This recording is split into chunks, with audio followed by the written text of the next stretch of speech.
Та нартай уулзаж ажилд орох, мэргэжлээ сонгоцсон хүүхдүүд ажилд орохоос өмнө ямар чиглэлээр яаж бэлдэх ёстой юм те? Мэдээлэл технологийн салбарын сургууль дээр мэдээлэл технологийн салбарын голчлон мэргэжилтэнд бэлддэг гэдэг утгаараа тэр компани хүнийг өрсөн гэж би ойлгож байна л та. Тэгэхээр оюутнууд ажилд орж ирэхэд ямар алдаа дутагдал гаргадаг, юунд анхааруул зохистой юм те? Дээр нь оюутнуудад интерактив компани зүгээс ямар боломжууд олгож байгаа юм? Та нар төгсөөд ирэхэд би та нар ямар боломжуудаар огтж явах юм гэдэг чиглэлээр товчхон та нартай уулзж ярилцах юм.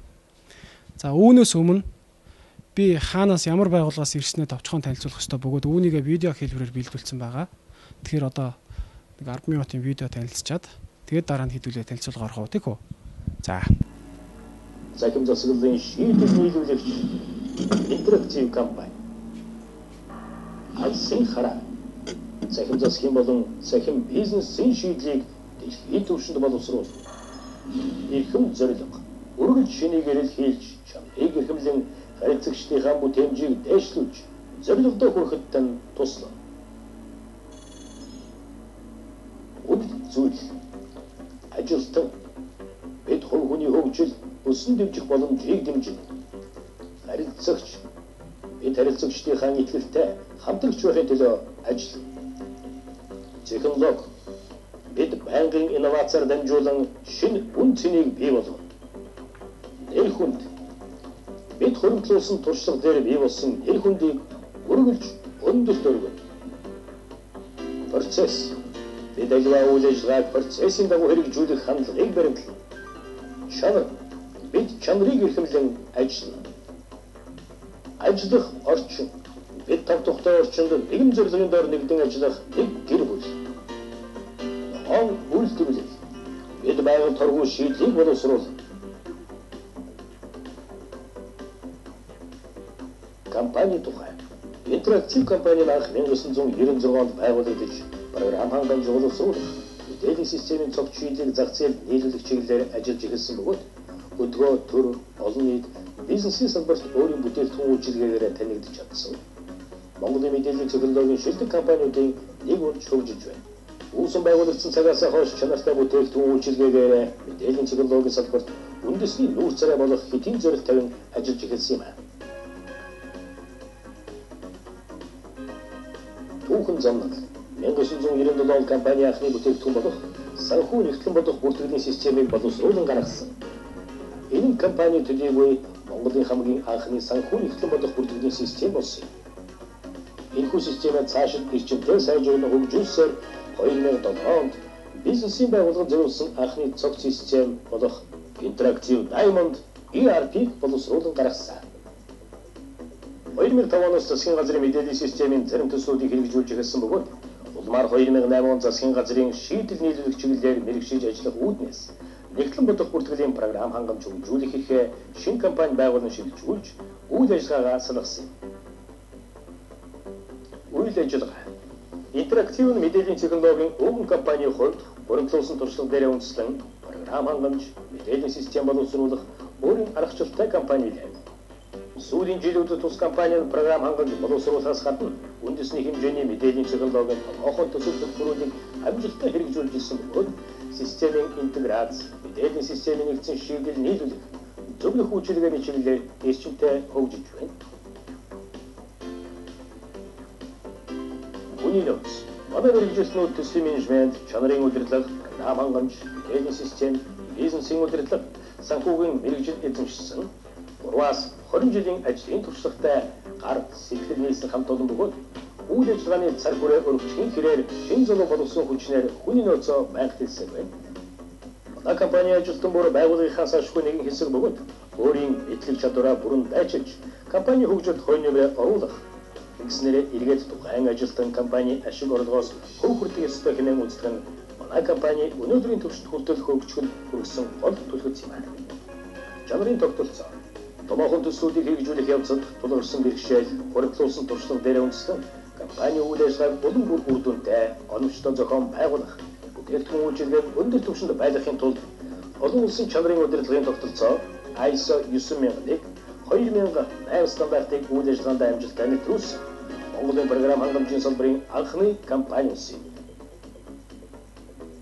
өнөөдөр одоо гадны томоохон хэмжээний одоо мэдээллийн системүүдийг бол гадны компаниуд нэвтрүүлж байна шүү дээ. Тэгэхээр энэ компаниудтай бид ижил төвшөнд хамтарч ажиллахын тулд бол энэ стандартыг бас бидний олон улсын төвшөнд ажиллах чадж байгааг баталгаажуулж байгаа тийм үү. Өнөөдөр зөвхөн дотооддод интерактив сайн компани, өндөр компани гэж хэлэх нь бол нэг хэрэг тийм ээ. Тэгвэл яг энэ компани маань олон улсын чанарын 9001 стандартад хүрч баталгаажжээ гэдгийг ингээд олон улсын төвшөнд ийм компани хүрч ирээд шалгаад баталгаажуулж байгаа нь бид бүхний өмнө бол маш тийм том нэр хүндийн асуудал гэж ойлгож байна. Мөн хариуцлагын асуудал гэж ойлгож байна.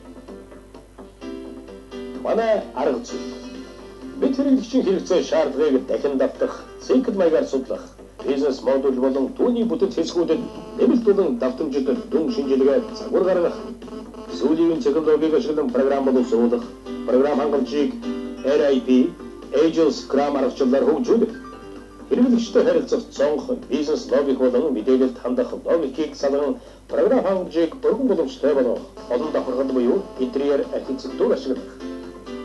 Ямар ч төрлийн програм хангамж боловсруулалтанд дахин ашиглагдах боломжтой хэсгүүдийг өргөн хэрэглэх. Төслийн удирдлагын PMBO аргачлалыг удирдах болон ашигладаг. Интерактив компанийн засгийн газар болон дээр дурдсан төслүүдийг цогц үйлчилгээгээр хангахын тулд Америкийн нэгдсэн улсын Oracle, Dominion Voting, Канадын Free Balance Inc., Солонгосын SKCNC, Бельгийн Ramco, Samtesh Limited, Францын Innovatrix зэрэг олон улсад хүлээн зөвшөөрөгдсөн мэдээллийн технологи, системийн интеграцийн чиглэлээр мэргэжсэн дэлхийн түвшний компаниуд нэрхэн дүүхий экспертуудтай хамтран ажиллаж байна. Мөн интерактив компанийн дэлхийн датабазын бүтээгдэхүүнээр тэргүүлдэг Oracle корпорацийн аль биесний түнш бөгөөд Монголд Oracle-ын технологийн бүтээгдэхүүнийг дагалдах сервис үйлчилгээний хамт худалдан борлуулах гэх бүхий алтан түншээр сонгогдсон ажиллаж байна. Хэрэгжүүлсэн томоохон төслүүд. Манай компанийн цахим засаглал мэдээллийн технологийн томоохон төслүүдийг гүйцэтгэх ариун туршлагатай бөгөөд сүүлийн 3-5 жилд хэд хэдэн томоохон төслүүдийг амжилттай хэрэгжүүлж захиалагчид хүлээлгэн өгсөн.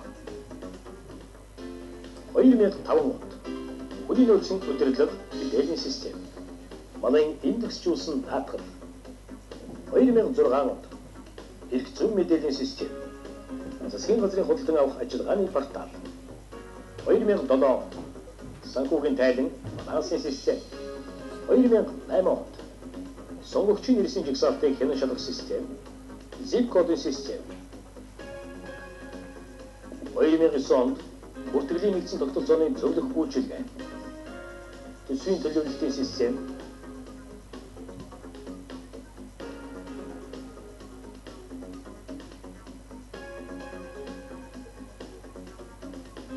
2011 онд мэдээллийн солилцооны систем, шүүхийн мэдээллийн систем.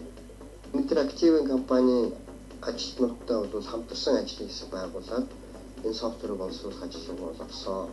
Сая бид нар 10 сарын дундуур энэхүү софтверыг бид нар улсын дэвшил болон шүүхийн зүйлүүд бол аль биесээр хүлээж өгсөн. Хүлээж авсан бүрэлдэхүүний зүгээс бол их амжилттай хэрэглэхэд их энгийн хялбар нөгөө талаас бол яг үндсэн тавьж байгаа зорилгоудыг бүрэн дүүрэн биелүүлж байгаа юм чанарын их сайн софтвер гэсэн үгийг авсан. Ийм учраас энэ ялдамд бас энэхүү хамтын ажиллагаанд өөрийгөө дайчлан оролцож өөртөөхөн зүгээс шаардлагатай бүх зүйлийг чанарын өндөр түвшинд хийсэн интерактив хамт олон бас талхаж байгааг илэрхийлье. 2012 он Data Warehouse онлайн сургалтын систем, сонгуулийн автомат систем, иргэний цахим үнэмлэх олох бэлтгэл ажлын хүрээнд иргэний бүртгэлийн систем болон дундын мэдээллийн өргөдөө солилцооны програм хангамж боловсруулах төсөл. Монгол улсад бүртгэлийн иргэний бүртгэлийн төвлөрөлтийг бий болгох, иргэн зөвлөлтөөрсөн төрийн гай санамжийг бүрдүүлэх, төр иргэний уялдаа холбоог сайжруулах зорилгоор иргэний шинжилсэн бүртгэлийн төслийг их засгийн газрын тогтоолоор хэрэгжүүлсэн. За энэ иргэний шинжилсэн бүртгэлийн програмын ажил дээр Сүмбэртөлийн ерхий газар интерактив компани хамтарч ажилласан. За энэ хоёр том төслийг хэрэгжүүлснээр за Монгол Улсын бүртгэлийн цоо шин бүртгэлийн үе эхэлж байгаа. Ийм учраас интерактив компанитай хамтарч бүртгэлийн байгууллагын хамт олон бид бол сэтгэл хангалуун байдаг. Яагаад гэвэл интерактив компани одоо хариуцсан ажлаа бас гэрэнийхээ дагуу хариуцлагатайгаар гүйцэтгэдэг цаг хугацаанд нь за мөн одоо бид бол одоо бас бинээ ойлгож хамтран ажиллахад бол интерактив компани одоо өөрийнхөө салбарын компани дотроос ICO 9001 гэдэг энэ одоо стандартыг хэрэгжүүлж байгаа юм гэсэн тийм энэ компани үйл ажиллагаанд мэдрэгдэж байна юм аа. Интерактив эдийн шийдлийг өнөөдрөөс яг сүүлд орж исэн хүүхдүүд дахин энэ өдрийн мэндийг хүргэе. Миний зүгээс интерактив компани захиргаа үнийн цэгцлийн даргын албыг хашдаг бөгөөд танай сургуулийн урилгаар өнөөдөр та бүхэнтэй нүүрт болж уулзч чадах их баяртай байна. Сая бид манай байгууллагын товч танилцуулгыг видео хэлбэрээр танилцж үзлээ. Тэгэхээр надад байгууллагын зүгээс танай сургуулийн зүгээс ямар үүрэг өгсөн бэ гэхээр өнөөдөр суралцж байгаа оюутнуудад сургуулаа төгсөөд минь мэрэгжлээ эзэмшээд юу хийх юм, тэрийг яаж хийх, яагаад ийм албан тушаалч юм ажил дээр яагаад энэ сургууль сурах болсон ч юм уу, юу яаж яагаад гэсэн асуултанд хариулт өгөөч гэсэн. Тэгэхээр миний хувьд болохоор 2007 онд анх шинжлэх ухааны технологийн сургууль, компьютер техник менежментийн сургуулийг Төрийн захиргаа хүний нөөцийн удирдлагаар төгсөөд 10 онд магистрийн хамгаалалд одоо докторийн ажилд суралцж байгаа. Тэгээд нийтдээ одоогийн бодлоор 7 дахь жилдээ юу тийм ээ. Яг энэ мэрэгчлэр ажиллаж байгаа хүний хувьд байнга та нар шиг оюутнуудтай уулзаж, ярилцаж, тэдний алдаа дутагдлыг харж, тэгээ ажилд орохын ямар алдаа гаргадгийг мэддэг гэдэг утгаараа өөрийнхөө ажлын туршлагыг та нартай чөлөөтэй солилцохыг хүсэж байгаа юм. Үүнээс өмнө би дараах танилцуулгыг өөрийн бие та нарт танилцуулах гэж байна. Үүн ямар учиртай юм бэ гэхээр бас нэг тодорхой жишээ татаж зураг тавьж ч юм уу та нарт товч мэдээлэл хүргэсний дараа хэдүүлээ чөлөөтэй ярилцаа гэж ойлгосон ба. Тэгээд миний танилцуулгын сэдвэнд бид нэг гэр бүл. Яагаад бид нэг гэр бүл вэ гэж ярьдаг гэхээр хүн төрснөөсөө эхлээд нийгэмшээд явсан хааны газар ямар нэг хүмүүстэй хамт олон болж явдаг тийм ээ. Гэртээ аав ээжтэйгээ нэг хамт олон нэг гэр бүл болж явж байхад сургууль дээр нэг ангийнхан нэг хамт олон нэг гэр бүл тийм ээ. Ажил дээр гарч ирвэл ажлынхан нэг хамт олон нэг гэр бүл. За тэгж ярил Монгол улс өөрөө нэг гэр бүл шүү дээ. Дэлхий дээр үзэх юм бол дахиад нэг гэр бүл харьгаарихнаас тусдаа тийм ээ. За тэгэхээр манай байгууллага өөрөө хүний нөөцтэй бид нэг гэр бүл гэдэг үрээг авдаг, барьж явдаг, энэ зарчмаа баримталдаг бөгөөд манай байгууллагын хамгийн том үнэт зүйлс нь бол ажилтан гэдэг та бүхэн өөртөө харлаа хамгийн түрүүнд бид нэр ажилтан гэдэг утгаараа явдаг. Бид нэг гэр бүл. Яагаад тэгэхээр бид бие биенийхээ жаргал зовлон хуваалцаж амжилтанд хамт хүрж асуудлыг хамт шийдэж явдаг болохоор бид нэг гэр бүл. Бие биенийхээ төлөө ажиллаж амьдардаг залуучууд бөгөөд жижигэнсэн 60 гаруй залуучтай ажиллаж байна.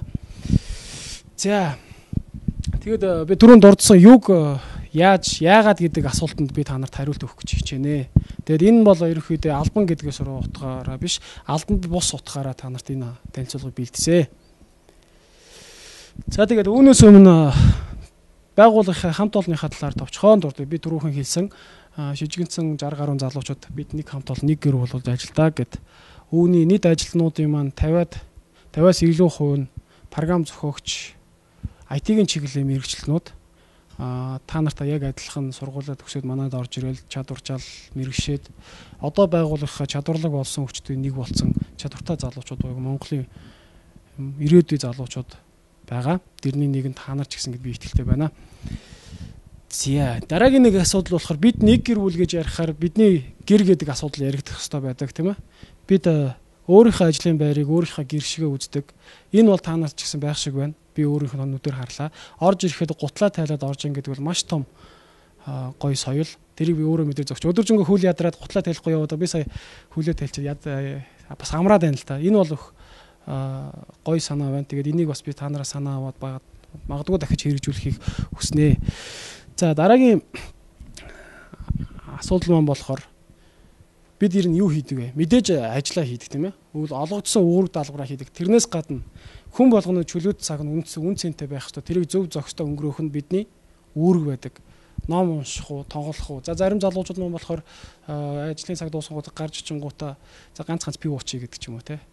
Энэ бол чөлөөт цаг биш ээ. PC тоглоод за та нар бүгд мэддэг. Одоо Dota тоглохгүй гэж хэлвэл би лав итгэхгүй. Тэгэхээр Dota тоглоод сууж яадаг те. Энэ бол чөлөө цаг биш ээ. Чөлөө цаг юунд хэрэгтэй байдаг? Хүний эрүүл мэндэд хэрэгтэй байдаг. Чөлөө цаг хүний боловсролд хэрэгтэй байдаг. Чөлөө цаг хүнийг хөгжихөд нь хэрэгтэй байдаг. Тэр утгаараа чөлөө цагийг зөв зөвхөстэй өнгөрөх ёстой гэж ярьдаг тийм ээ. Ер нь бол альва өнгөрч байгаа цаг хугацаа эргэж харахад үн цэнтэй ямар нэгэн байдлаар хүнд буцаагаад хариу өгсөн байх ёстой шүү дээ тийм ээ. Тэр утгаараа тэгэхээр бид нар ямар байдлаар чөлөө цаг гэж ярьдаг вэ гэхээр өнөөдөр манайхын ажилтнуудынхаа чөлөө цагийг зөв зөвхөстэй өнгөрөх орчныг бий болгоод сүүлийн үеийн залуучуудын сонирхдаг Xbox гэж бүгдээрээ мэднэ тийм ээ. 360 одоо 720 болох гэж байна тийм үү. За энийг 2012 оны хөл бөмбөгийн CD тоглоомтой ч юм уу бусад тоглоомууд байгаа. Бид чөлөө цагаараа тоглоо сууж яадаг. Ширээний теннис байна тийм. Октоудаа зориулсан дасгалын булангууд гаргаж өгсөн. Дээр нь ширээний хөл бөмбөг байна гэд. Энэ бол харин бидний чөлөө цаг болж байгаа. Яагаад тэгэхээр бид гадуур гараад энд тэнд яваад байх тийм ээ. Энд тэнд бар зингийн газар очиод пив уугаа суугаад байх. Энэ бол бидний сонирхол биш ээ. Ажлаа хийгээ заваа гарангуудаа гүйж очиод тоглоод хоолоо шингээгээ те тархиа сэргийгээл амраад энэ өөрөө бидний нэг гэр бүл гэдэг тэр уур амьсгалыг илүү их хүчтэй болгож өгдөг хэрэгслүүд энэ л нэг хувилбар байгаа юм. Зя. Тэгвэл одоо юу гэдэг дээр хэдүүлээ. Яри. Та нар юу хийх юм? Хэн болох вэ гэдэг асуудал байгаа те.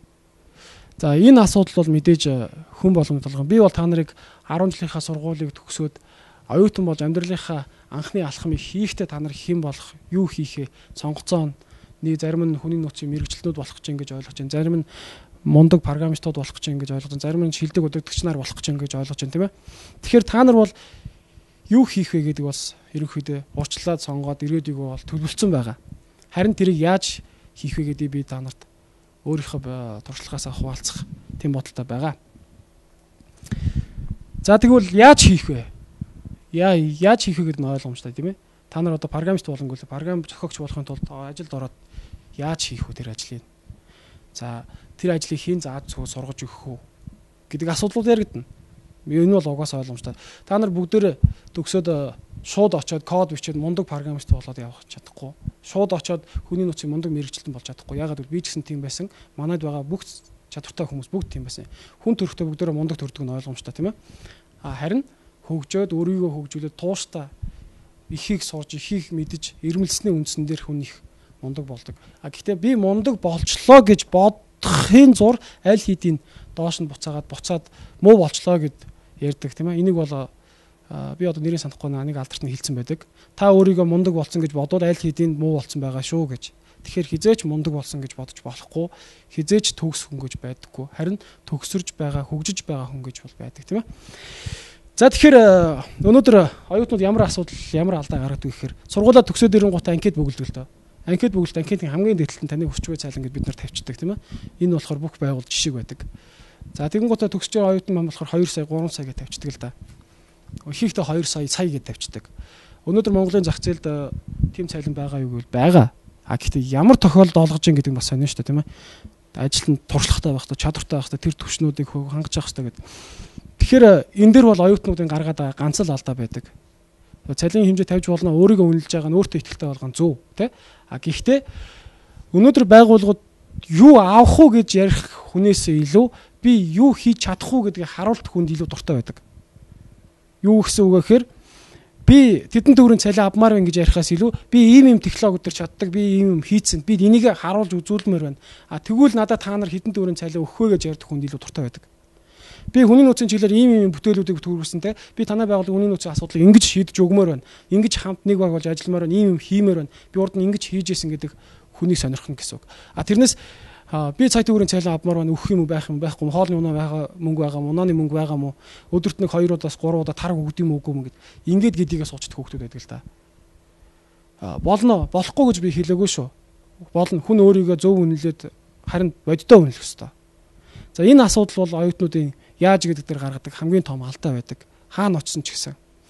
Ямар ч байгууллага цалин хамгийн түрүүнд асуусан хүн дургу байдаг гэдгийг манайхан анхаарч яваарай. За тэгэхээр одоо бид чадах уу гэдэг асуудал байна. Тэрэн дээр би хариулах гээд байна л да. Ерөөсөө л энэ. Бүгд чадна. Бид бүгдээрээ чадна. Тэхийн тулд өнөөдрөөс бүгдээрээ хичээх хэрэгтэй. Хичээлээ пялчдаг хүүхдээ нөө. Засалчдаг. Пялчий гэдээ ярьдэн штэ тийм ээ. Муухай үг. Тэр нь хамгийн буруу зүйл. Би өнөөдөр буцаад оюутан байх үгийг боддог л тоо. Тэгээд 7 хоногт 3 хичээлтэй байхад 2-ын ийш нь харуулчаад нэгэн дээр нь хагас тус уучаад дараа нь дүн гугаал багшаа араас нь гүйдэг байсан надад байдаг байсан. Одоо утгаад хайрын цаг тэрний оронд юм судалчаад тэр мэдхгүй байгаа зүгээр багшаас асуугаа сууж ивэл өнөөдөр би ажил дээр инхэхгүй харин энэний шийдчихэд цалингааны хөлөө сууж явах байсан байх гэж бодогддог болсон. Яагаад гэвэл өнөөдөр бидний цаг хугацаа бол маш хүнтэй. Буцаад хизээч ирэхгүй. Нэрээ шүү. Би оюу толгойн алтын бүгдийг ухаж өгөө цаг хугацаа чинь буцаад өгөө гэвэл би гавчаад хурц бариад ороход бэлэн байгаа. Даанч тэгэх боломж байдгүй. Буцаад хинч өгөхгүй. Тэгэхээр өнөөдрийн та нар надтай уулзж яхад миний та нар тавьж байгаа энэ илтгэл маань зөвч бай, бурууч бай надад маш хүнтэй. Ягаад гэвэл цаана миний цаг хугацаа амьдрал явж байна те. Та нар сонсож байгаа болохоор өнөөдөр та нар гараад гэртээ очиод ээждээ тусалж явах хэрэгтэй, аавдаа тусалж явах хэрэгтэй те. Хичээлийнхээ хажуугаар нэмэлт хичээлээ хийж явах хэрэгтэй болохоор энийгээ болоод өнөөдөр та нар надтай хамт суучаад энэ бол та нарт бас маш хүнтэй. Тэр утгаараа би энийг хэлж байна л. Тэгэхээр юу гэсэн үг гэхээр бүгд бол чадна. Хамгийн гол нь эзэн хичээвэл заяа хичээнэ гэж ярьдаг тийм ээ. Энийг л хэдүүлээ зарчмын хувьд баримталж авах хэрэгтэй байгаа юм. За тэгвэл хэн заад үг сургаж өгөх вэ? За манай байгууллагын жишээн дээр яриа л да. Манай байгууллагын жишээн дээр болох шинээр оюутан төгсөөд ороод ирлээ бол бид дээрээсээ л зааж өгнө. Хүн болгон таны багш болно. Нэг үгээр бол та цалингаа ав, хажуугаас нь сур. Тэр зочмоор явдаг. Гэхдээ мэдээж байгууллага ашигын төлөөч явж байна те. Байгууллага нь чадвартай хүнийг бүрдүүлэхийн тулд явж байгаа болохоор шаардлагууд нь тавигдаад явна. Шаардлагууд нь системтэйгээр одоо чинь програм зохиогч гэхэд програм зохиогчдын зориулсан skill matrix буюу ур чадварын матрикс гэж байдаг. Чадварууд нь жагсаацсан, дээр нь шалгуурууд зэрэг дэвэн жагссан те. Аль их нь алийн чадах ёстой чеклээ тавьсан хаар тодорхой шийдэж явцдаг. За энийг магадгүй надад сонсч ирсэн хүмүүс ч байгаа бах гэж бодож байна. Эрдээ тэгэхээр юу гэсэн үг гэхээр би чадахгүй байна гэж буцаагаад айгаад байх бас болохгүй. Харин зүгээр чадахгүй байгаагаа ил гаргаад хилээд асуугаад байх хэрэгтэй. Тэгэхээр би энэ дээр хоёр дахь алдаа ярих гэдэг нь л та шинээр орсон хүмүүст. Намайг муугаар үнэлчих болов те ажилд авахаа болчих болов гэдэг чим янз бүрийн шалтгаанаар тэр хүн мэдэхгүй байгаа зүйлээ ил гаргаж ирдэггүй. Тэгээд явж байхад нөгөө ажилд нь сургаж байгаа хүмүүс болон ажил олгогчийн хооронд нэг хаалт босоод хан болоод ирдэг. Тэр нь явандаа бүр там хад чулуу болоод хуурдаг. Нөгөө хүн би хийлж чадахгүй намайг буруугаар үнэлээд ажлаас халчин чөлөөлч энэ төр гэж бодоод яваал байдаг. Асуухгүй ажлаа хийж чадахгүй болохоор нөгөө талд нь энэ хүн асуудаггүй, асуугаад хийж чаддаггүй, чадваргүй гэж бодоод яваад байдаг. Явандаа энэ хоёр нийлэхэд нэг мэтгэхэд л энэ хоёрын зам нь салах болсон байдаг тий. Салах гэдэг нь бол ойлгож байгаа бүгдээрээ тийм ээ. Ажлаас ямар нэгэн байдлаар гарах ч юм уу болох л шүү дээ. Тэгэхээр одооноос та нар маань сургууль дээрээ ч гэсэн чадахгүй би мэдэхгүй байна гэдгээс хичээд ирээсээ болохгүй. Өнөөдөр ичдэггүй хүн гадаад хэлийг хурдан сурдаг гэж ярьдэн шүү дээ. Тэрийг та нар сонсч ирсэн нэрнэ. Бурууч зөвч гадаадаар яриад байдаг хүн хамгийн түрүүнд сурчдаг байдیں۔ Ирээсээ сурчдаг. Тэр би буруу ярьж гэнэ зөв ярьж гэнэ гэдгийг хэлдэг. Тэрийг сонсож байгаа хүн энэ хүн худлаа чадахгүй ч гэсэн хичээж байгаа хизээж боддоггүй. Энэ хүн сурах гэж байна. Тэр тусмаа гадны хүмүүс гадныхантай ярихад буруу хэлэх гэж гэнэ гэж бодохгүй хэлчихэд ирэхэд зангаагаар ойлголцоод явчихад тэр хүмүүс илүү ч нэг хэлснийг ч ойлгоо илүү их хүлээж аваад илүү их нээлттэй өөрийгөө илүү их ойлгох хичээдэг болохоос чамаас цухтаадаггүй жишээ. Энэ бол өөрөө тэгэхээр тэртэй яг адилхан мэдхгүй бол найзаас асуу. Өшөө би энийг мэдхгүй найзаа доржоо дулмаа хилээд өгөөч. Дараа нь болохгүй бол багшаас асуугаад яваад энэ бол өнөөдрөөс эхлээд хийх ёстой нэг асуудал. Тэгэхээр хаалттай байж болохгүй өөрийгөө нээх ёстой. Өөрийгөө нээлттэй байлаа гэдэг нөгөө хичээл орж байгаа хүүхдүүдийг өмүүлээд энийгээс ажил хийж байгаа хүмүүстийг цаад болох болов нээлттэй байдал бол биш шүү. Зарим хүмүүс нээлттэй байдлыг өөрөөр ойлгоод байдаг. Яг тэгвэл яагаад та нар энэ ажлыг хийх гэж байгаа хийгч бол би сонголтоо бол хийсэн. Гэхдээ миний зүгээс бол та нар Монголын програм хэмжээ мэдээлэл технологийн салбарт Монголын хөдөлмөрийн зах зээлд ирээдүйн шилдэг болсон хүчин болох гэж л энийг сонгосон гэж би хувьдаа ойлгож байна. Ингээхийн тулд мэдээж интерактив болон энэ сургууль бусад байгууллагууд та нарыг оюутан байгаагаас чинь практик дээр байгааг чинь онол дээр байгааг чинь баталгаажуулаад сургаж дадлагжуулахад бүр бэлэн байдаг. Энийг та нар мань өөртөө олж харж хинд хаана ямар боломж байна гэдгийг та нар төрүүлж харж явах хэрэгтэй гэдгийг л би хэлмээр байна. За тэгэхээр мэдээж мэдээлэл технологийн салбарт ажилтан болоод орох гэж байгаа хүмүүсийн хувьд би өөрийнхөө байгууллагыг төлөвлөж интерактив компани та нарт ямар боломж олох ёстой бэ гэдгийг хэлэх нь зүйтэй байх гэж хувьдаа ойлгож байна. За тэгэхээр өнөөдөр сургууль төгсөөгөө оюутнуудын хувьд бол маш олон боломжийг бид нээж өгдөг. Тэрнээс түгээмэл оюутан болгонд шууд олох бүрэн боломжтой нэг зүйл нь болохоор та нарыг дадлах хийх, дадлагын дотроо 2 ангилалтай цалинтай цалингуу дадлах. За дараа нь цагаар ажиллах, цагийн ажилтан тий. Энэ цагаар ажиллах, цагийн ажилтан гэдэг нь ямар очиртай юм бэ гэхээр Өнөөдөр өдөөс хойш хичээлгүй хүн байна уу? За гараа өргөдөө. За чи яг одоо 3-4-өөс хойш хичээлгүй хүмүүс гараа өргөдөө. Хэд байна? За нийт хүүхдүүдийн бараг илүү бас их юм тийм ээ. Бүгд тийм үү? За тэгэхээр 3-аас хойш за 4-өө тооцоолъё. 4-өөс 6 хүртэл 2 цаг. За дахиад нэг 2 цаг нэмчих 8 хүртэл 4 цаг мөн үү? За та нар гэртээ хамгийн эрт хэдээс ордог вэ? За октод 5 4 хүүгүүд 7 8 хүртэл бол орохгүй тий? За тэгэхээр бид нар яагаад энэ цагаар яаж энд ирэхэд масс нь бол тийг давмгаалж эхэлж байна тийм үү? 4-өөс манай компанид хүрээдэр боломжтой хийх ажил байх юм бол яг мэрэгжлийн дагуу өөр чинь зориулсан ажлыг чинь бид нар бэлдээ тавьсан байдаг. Зүгээр суугаад хийчих, цалингаа авчих, хажуугаар нь сурж гэн та нар. Асууж гэн, мэдчих авч гэн. Буцаагаад эргүүлээ хичээл дээрээ тэрийг гаргаж ирээ тавьж гэн. Онлоор баталгаажуулаад буцаад онлайн ирээд практикаар баталгаалж. Энэ бол та нарт олгож байгаа бидний боломж. За дадлага гэдэг нь ялгааг бодлох нь тийм байдаг. Та нар сургууль дээр сурсан онлынхаа мэдлэгийг практик дээр очиод дадлгаажуулах. Гэтэ мэдээж бүх хүүхдүүдийг бид нар бол хүлээж авч чадахгүй тийм ээ. Байгууллагын хувьд шалгуур байгаа, янз бүрийн үзүүлэлтүүд байгаа тийм ээ. За дараагийнх нь диплом гэж байгаа. Энэ ямар өчтэй гэхээр ерөнхийдөө манай Монголын боловсролын салбарт болохоор диплом хамгаалдаг нь их байдаг тийм ээ. Бүтээл төрүүлж тэрийгэ бичиж цаасан дээр буулгаад харуулад хамгаалдаг тийм ээ. Тэгэхээр одоо програм зохиогч бай. За хүний нөөцийн хүүхдүүд хэр байна? Натаа мэрэгжил нэгтэй. За тэгэхээр бизнесийн удирдлага дипломын сэдвээ аваад манай байгууллага дээр ирээд тэрийг хийгээд яагаад ингүүлж гэхээр энэ дипломоо амжилттай хамгаалаад дуусгаар чинь та нар тэр ажлын байр чинь бэлдээд өгөх гээд байна л да. Бэлдээд өгөх гээд байна. Хүний нөөцийн чиглэлээр сонгон шалгуулалтаар нэг дипломын сэдв аваад хамгаалаа гэж бодъё л интерактив объектээр аваад амжилттай хамгаалаад дуусаад ирэхэд сонгон шалгуулалт хариуцсан хүний нөөцийн мэрэгчлэнээр ажил авахд бэлэн байх жишээ нэ. Тийм ээ? Энэ бол та нарт олгож байгаа интерактивын хамгийн том боломж нь. Мэдээж энэс гадна бол байгаа. За би нэг хэдүүлээ ярилцлагатай хариулъя тийхүү. За дараа нь хүн болгон сонирхдаг нэг асуудал байгаа. Энэ асуудлыг сонирхдаг тийм ээ? Сонирхгүй хүн байна уу? За мэдээж хүний амьдралд цалин ус бол чухал. Амьдрах гэж хүн ажил хийж байгаа шүү дээ. Цалин авах гэж, цалингаар амьдрах гэж. Тэгэхээр нэг амьдрах гэж ажилдаг уу, ажиллах гэж амьдардаг уу ч юм уу тэр шиг асуудал бас гарах гадаг тийм ээ. Хүн амьдрах гэж иддэг үү, идэх гэж амьдардаг уу гэдэг бас нэг байдаг шүү дээ. За тэгэхээр байгууллагын хувьд бол цалин зэрэглэлийн оюутнууд зориулсан, яг ажиллаж байгаа хүмүүс зориулсан янз янзын тэм зэрэгэл бодлогууд нь байгаа, урамшууллууд нь байгаа. Янз бүрийн. Тэр нь болохоор албан тушаалаар нь ялгараад нэг өөр программистууд нэг өөр байдаг жишээ нь тийм төслийн менежерүүд нэг өөр. За тэгвэл бизнес удирдлагын чиглэлд төгсөн маркетинг, бизнес хөгжүүлэлтийн, борлуулалтын гэдэг өөр өөр. За борлуулалтын гэх борлуулсан дүнгээсээ хурдж явах жишээний байхад маркетингийнх нь болохоор нөгөө бүтээгдэхүүнээ хэр их сурчлаа олон таниулж явах жишээний тэргээр үнэлийг явж явах жишээний тийм. За тэгвэл программистууд яах вэ? Нөгөө бүтээгдэхүүнийхээ чанараараа тэрний төслийнх нь хугацаа амжилтаа дууссанараа үнэлэгдэж явах жишээний ч юм ингээл маш олон зүйл байгаа. Тэр болгоныг би хэлэхэд бас хэцүү. Зарим нь байгууллагын бодлогын чанартай нууц байхад зарим нь болохоор цаг хугацаа багтахгүй зүйл байгаа. Тэгэхээр оюутны цалингийн гараа болохоор 500,000-аас эхлээд явдаг. Зэрэг дэвийн үнэлгээгээр үнэлэгдээд тэрнээс дээш болох асуудлыг шийдчихнэ. Яг бакалаврын диплом хүртээгөө байгаа тохиолдолд 500-аас дээш бол явахгүй. Ягаад тэгэхээр тэр хүний мэргэжлийн зэрэг дэвийн баталгаажуулаагүй тийм ээ. За засгийн газраас оюутны ажлын цагийн хөлсийг тогтоосон байдаг тийм үү? Тэрийг бол бүгдөө мэдж байгаа оюутан гэдэг утгаараа. Тэгэхээр манай нэг оюутны ажлын цалингийн хөлс нь тухайн тэр засгийн газраас тогтоосон цалингийн хөлсийг 2 дахинаар үржүүлсэн байгаа. Би дүнгийн хэлэхгүй байгаа шүү. Ягаад гэвэл та нар одоо мэдхгүй царайтал сууж ах шиг юм л да. Та нар өөртөө олоод мэдээд 2-оор үржүүлээд хийдийг олоод мэдчихэрээ. Болох уу? За. Дараа нь тэгвэл интерактивд ямар хүмүүс ажиллах боломжтой бэ гэхээр дараах 5 маш амархан бөгөөд бас эдрэгт асуудлуудыг би тавьсан л да. Интерактивд ажиллах сонирхолтой байх хэрэгтэй гэж байгаа.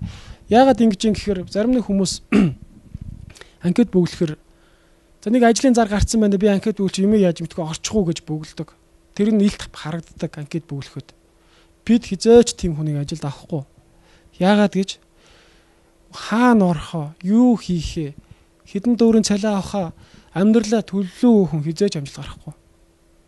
Хизээж амжилт гарахгүй шүү. Тэр хүн энэ хамт олныг судлаад ерөнхийд мэдээлэл аваад орж ирээд ажиллахгүй бол энэ хамт олонтой хизээж уусч чадахгүй.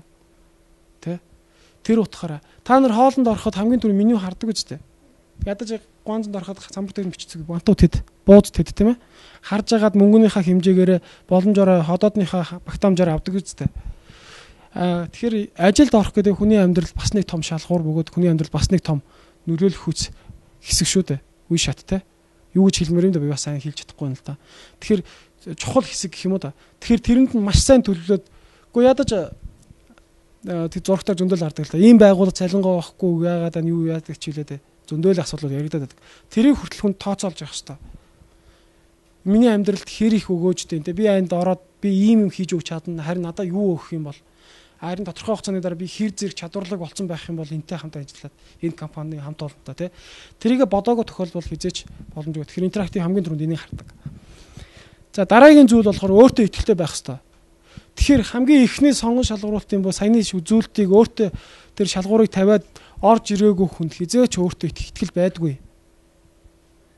Ерөөсөө асуусан асуултыг чинь мэдэхгүй компани талаар товчгоо нэг за ядаж компани сайт руу нэг ороод үзсэн боловч юм нэг анхын шатны маш энгийн зүйлийг асуухад тэр хүн доошоо хараад нүүр их цахаар сууж чадахгүй болоод өөртөө итгэх итгэл бол уулыг хүртэл нураад байна шүү. Итгэлгүй бол хизээж юм чадахгүй. За дараагийн нэг асуудал байгаа. Хичээл зүтгэл. Хичээхгүй зүтгэхгүй мэрихгүй бол хизээч амжилт гарахгүй. Энэ бол ерөөсөө л мундгууд чадвартай хүмүүс, лидерүүд те маш том сургаал бичсэн хүмүүс, зөвлөгөө өгдөг хүмүүс ерөөсө бүгд л энийг дурдсан байдаг. Ямар нэгэн байдлаар те өөрөөр өнцгөр хараад бичсэн байдаг. Гол нь хэлж байгаа санаа нь хичээл зүтгэл тууштай байдал байдаг. За тэгэхээр нөгөө хичээх хэрэгтэй, тууштай байх хэрэгтэй гэдэг асуудал энэ дээр ярьж байна те. Тэгээ тавтах нь бусдаас онцгой гэж юм л та. Чи хэнээ бусдаас хэр онцгой вэ гэд би нэг хүнээс асууж ирсэн л та хүүхдээс. Тэгээ яагаад асууж исэн гэхээр тийм асуулт асуухаар надад юм сэтгэл төрүүлжсэн. Тэгэхээр тэр хүүхд юу хэлж исэн бэ гэхээр миний байгаа байдал бусдаас онцгой гэдгийг хариулжсэн. Яагаад тэгж хариулсан бэ гэхээр тэр хүүхд болохоор үнэхээр байгаа байдал нь бусдаас онцгой байсан. Ярилцлаганд ирсэн хүүхэд 13 дүүрэн бөгждөө үс нь урт тий нүүрээрээ дүүрэн шивээс. Гэхдээ тэр нь бас шивүүлсэн шивээс биш. Юу гэхээр хэн хаана очих гэж байгаа мэдээгүй. Тэгээ би нөгөөт буруугаасаа бодгоосоо өмнө тэрийг өөртөө хэд итгэлтэй, тэгээд өөрийнхөө үзэл сурталтай хэд итгэлтэй болов уу бас үгүй байсан л та. Зүгээр л аз туршаад орцсон. Би тэр хүн рүү ярилцлаганд маргааш тэдэн цагаар ороорой гэхэд заа гэчихэд мартчихад гинт санаад гүгээд ороод ирсэн байл л дээ. Тэгээ би татгалцах хариу өгж ирсэн л та. Гэхдээ татгалцах хариуг бүр өгөөгүй. Өөрийнхөө алдаа залруулаараа дахиж уулзъя гэсэн. Тэгэхэд дахиж уулзчихсан өнөөдөр манайд ажиллаж байгаа. Бүр ажиллахдаа манай сайн програм зохиогчдын нэг болсон бол. Одоос 2 жилийн өмнө л доо. Тэгэхэд бусдаас онцгой гэдгийг тэгж ойлгож болохгүй маа. Бусдаас онцгойх гэдэг нь болохоор за програмчдын хувьд яри те. Ихэнхдээ IT-ийн манай би өөр IT-ийн компани ажиллаж шүү дээ. Өнөөдөр нэг мобайл технологи асуудал яригдаж байна гэхэд тэр 10 хүн ярьж байгаа тэр мобайл технологийн шийдлийг маш богино хугацаанд те маш өгөөжтэйгээр маш хурдан хугацаанд шийдлийг гаргаж тавиад тэрийг хэрэгжүүлж чадсан хүн бусдаас онцгой болохоос хин нэгний хэлсэн үгэнд нь баригдаад хайрцагтаа яваад байгаа хүнийг бусдаас онцгой гэж хэлэхгүй. Энэ бол манай компани бөгөөд миний бас үзэл суртал байгаа юм. Онцгойрох гэдэг нь энэ талаас нь хараад байгаа юм. Хүн болгоно өөрөөр харах байх. Тийм ээ? За тэгэхээр ийм асуудлуудыг саяны ярьсан зүйлүүдийг хангах юм бол та бүхэн маань миний хувьд ямар ч байсан хүссэн газараа хүссэн ажил дээр орох бүрэн боломжтой гэдгийг бол би өөртөө итгэлтэй байна. Гол нь би мянга хэлээ танай багш нар надаас босоод ирж байгаа бас тодорхой хэмжээний амжилтанд хүрсэн туршлагатай хүмүүс өөрөөр ингэсэн үзэл бодлоо бол мэдээж хэлж байгаа. Гэхдээ энэ хүмүүсийг хэлсэн болгоно бас зөв биш. Миний ч гэсэн хэлсэн болгон зөв биш. Харин та нар маань зөвийг сонгож аваад өөрийнхөө амьдралдаа тэрийг хэрэгжүүлээд явах нь л зөв. За тэгэхээр энд нэг би сонирхолтой зураг тавьсан л да. Харагдаж байна бүгдэнд нь маш том биетэй заан 2 кулероо босоод тэр альмиг авж ийн л да. Тэгэхээр энэ заан энийг чадсанараа дараах 4 зүйл бий болж эхэлж байна. Юу гэхээр хэдий том биетэй ч гэсэн тэр өндөрт байгаа зүйлийг аавна гэсэн зорилго өөртөө тавьж чадсан. Тэ? Тэрэнд хүрэн гэсэн өөртөө итгэлтэй байсан. Хэцүү шүү дээ. Энд чинь 5 тонн штэ. 5 тонн 2 хөл дээрээ тавьж босч ийн л гэсэн үг штэ, тийм ээ. Гэтэ нэг хөл дээрээ нөгөө юу. Тэгээ тэмүүлж чадчихна. Ингэсний үр дүнд яаж юм гэхээр тэр дээр өндөрт байгаа амттай айлм жимсийг авч идэж чадчихна. Энэ бол сайн үр дүн. Энийг бид нэр байгууллага дээр яаж үзэх юм бол зорь, ажил, итэг өөртөө тэр ажлыг дуусгах, тууштай бай. Харин сайн үр дүн хүртэнэ. Сайн үр дүн гэдэг чинь бидний ярьдаг цайлан урамшуул нөгөө бенефит боломжууд нь ганц цайлан урамшуул бол биш шүү дээ тийм ээ. Манай байгууллагын хувьд цайлан урамшуул гэдгээс гадна зөндөө олон боломжууд байдаг. Тэр бүгд л боломжтой л гэсэн үг. Харин энийг бид нэр бүрдүүлээ сайн үр дүн биелдэж чадах юм бол сайн үр дүн өөрөө сайхан амьдралыг бий болгодог. Яг иймэрхүү байдлаар хэдүүлээ сайхан амьдрнаа л гэсэн үг. Харагдаж байна уу энэ зураг нь? Маш тайван, маш инээмсэглэлцэн унтж байна тийм ээ. Энэ бол зүгээр сайхан л амьдрал гэсэн жишээ. Энэ бол ганцхан жишээ зураг. Тэгэхээр хүн болгон сайхан амьдрыг хүсдэг. Гэхдээ яаж сайхан амьдрыг хүн болгон мэдээд байдаг юм шиг надад санагддаг. Тэгэхээр зүгээр би өөрөө одоо сайхан амьдарч байгааг гэж өөрийгөө ботхоор хүний шунал байгаа үед нь сайхан юм шиг үгүй юм шиг те. Тэгэхээр гэхдээ хүн өөрийнхөө амьдралдаа хангалуун байж сурах хэрэгтэй. Хангалуун байж сурах хэрэгтэй. Харин сайн зүйлийг бүтээхийн тулд итгэж өөртөө зорилт тавьж тууштай байх хэрэгтэй. Тэгвэл нөгөө хүсэж байгаа зүйл чинь өөрөө ирэхгүй гарт чи ороод хүрээд ирэх бүрэн боломжтой. За тэгээд миний 5 хүн танилцуулах товчхон танилцуул маань өгөр өндөрлөө. Анхаарал тавьсанд баярлалаа.